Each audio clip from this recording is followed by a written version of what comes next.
Can you tell us a little more about the product, what you're focusing on? Yeah, I mean, the product itself, I mean, it's a very simple concept, but it's really about addressing site performance issues, and I think we've got to be clear that no site intentionally enters a clinical trial to produce bad data.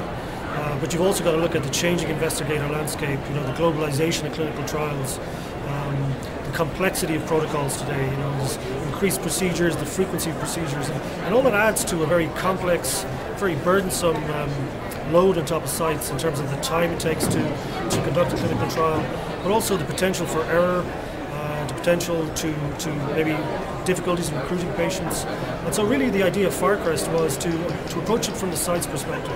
I think a lot of technology companies, they do stuff that makes sense to the sponsor company. That's great, and it's important. There's a lot of good applications out there, but you've got to address it first and foremost from the site, and really look at on any given day, how do sites conduct clinical trials? So patients coming in for a particular visit, the simple questions you need to ask: what do I have to do? How do I do it? Where do I report it? And these are critical things, very simple in concept, but critical things to get right.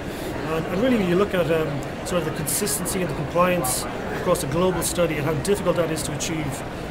We know that monitoring and investigator meetings on their own can't reverse the trends. We know that the majority of the valuable data comes from a small proportion of sites, something like 30% of sites. And so, it's imperative on the industry to start looking at different solutions, to start looking at opportunities to address site performance issues and to bring creative ideas to the table. That's what we're trying to do here at Firecrest.